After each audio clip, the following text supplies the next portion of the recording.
Hey everybody, welcome to Fabulous Forge Finds for Friday, or Fabulous Finds for the Forge on Friday.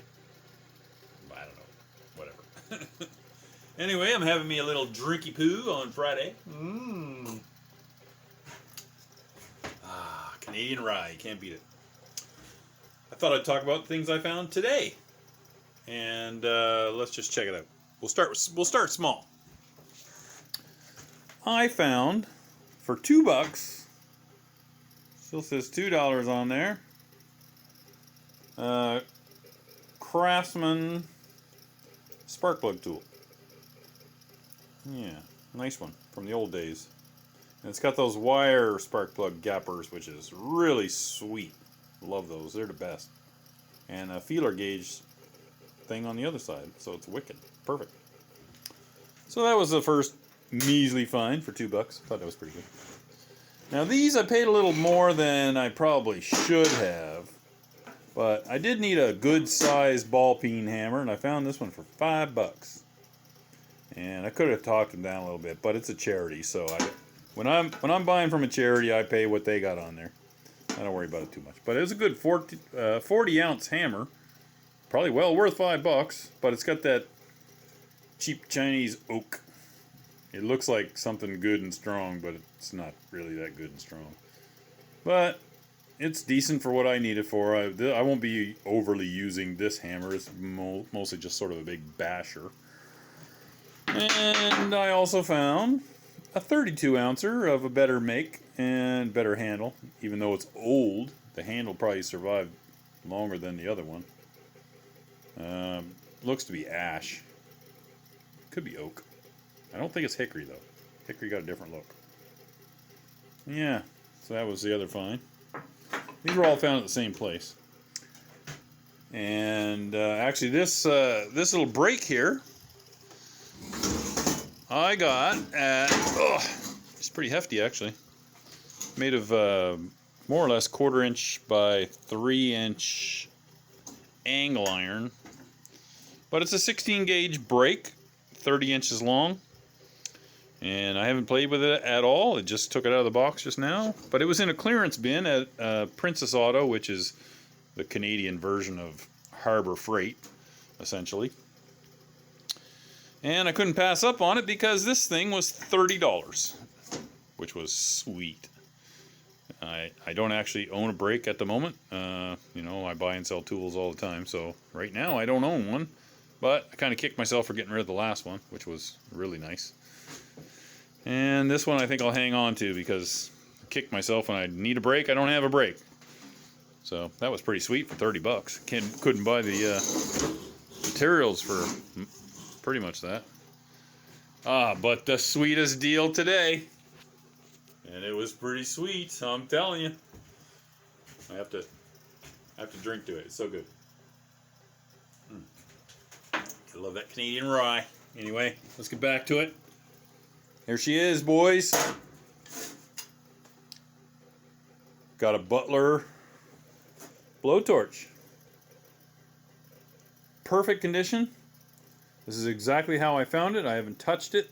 Well, I played with it a little bit. I haven't modified it from the way I found it. This is exactly how it was. I haven't changed anything or cleaned anything or adjusted anything. Nothing.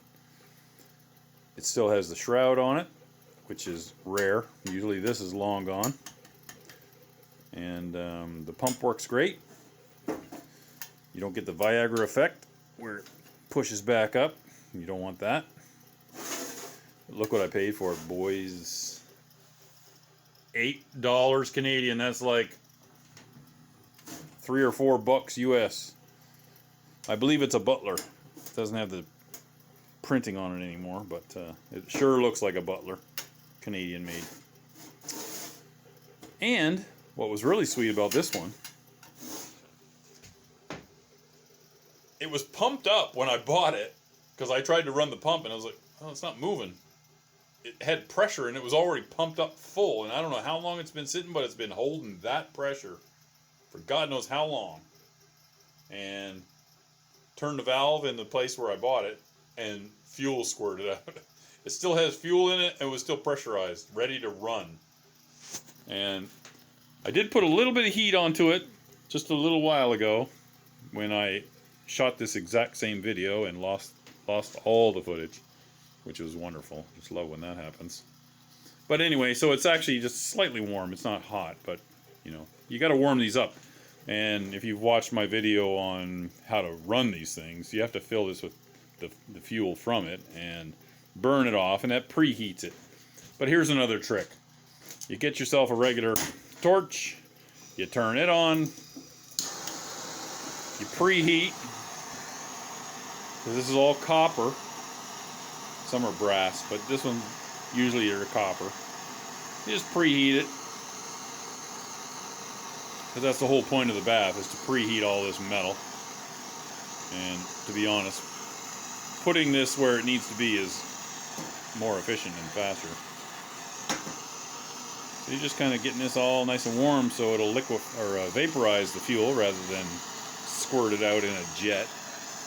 You know it ain't ready when it's shooting out like a flamethrower. So let's just turn this on now. See what it does. Nothing's happening. Let's see if there's some fuel. There you go. There you go. Alright. Okay. Yeah. See, now if you get the flamethrower effect, it's not hot enough. So what you do is you dial her back a little. Dial it back so it's not squirting that shit everywhere. Okay. Just keep turning it off until it stops doing that. There. And just let it heat up. And you can add some heat to it if you want to. I'm sort of speeding up the process here. Just get that sucker hot. Okay. Looks more dangerous than it is. And there she goes. See, now she starts to like vaporize and go out. So that's actually what you want. She's ready to go. So we're going to turn this up now. Oh, and we got some fuel vaporizing. There. Oh, well, she's still not quite there, and it's kind of hard to do this with one hand. I'm going to turn it up a little.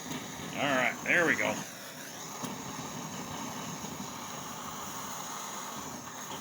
Believe it or not, it's running. I think the fuel's pretty old in it. It smells kind of funky. Funny that it's not gummed up, though.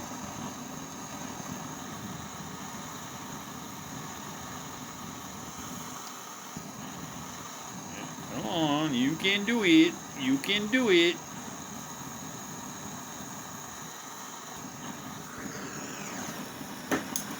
Oh, like firing up an old jet engine. There she goes. There she goes, boys. Doing good. Oh, yeah. Dare say she's a bit of an old fuel in there.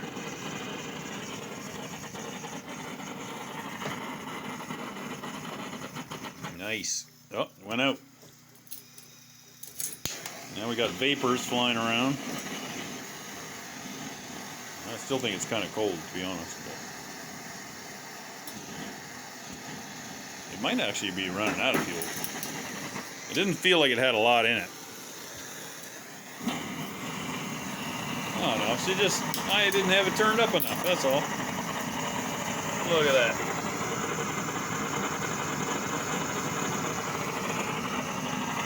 You can tell it's dirty because she's kind of pulse jetting. It's a sign of dirt. And see the flame is not round. See how it's a crescent shape? She needs a little adjusting. Usually just some cleaning will take care of most of that. Just like any carburetor. That's basically all this is a carburetor. And it's kind of rank smelling too, so the fuel is pretty old. Just judging from the smell, I'd say it's probably about 6 years, 3-4 months. 6 years, 3-4 months.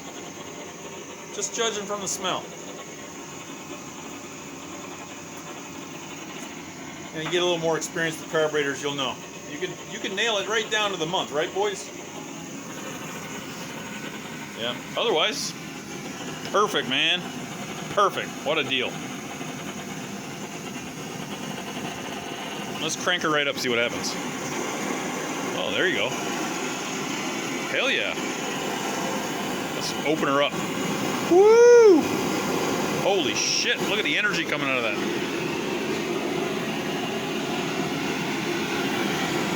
God damn. I don't want to open up too much more, it'll probably fall out. God damn. Jesus Christ. Well, that was intense. That thing worked great. It actually wasn't even dirty. It was just, the reason it had the crescent shape was it's got a little fine needle in there, and they're never perfectly straight. So when you open it up, they're either off to one side or the other, because it's a really long needle, and that's all it was.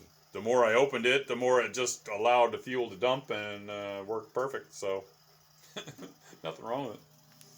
So that was pretty sweet. So anyway, that's what I found today. That was a damn good haul, I think, for, 10, 18, 20, $50. I got all that shit for $50. Pretty good. Alright, we'll see you on the next one. Got to get this whale put together. I'll do that tomorrow. Take care. Bye.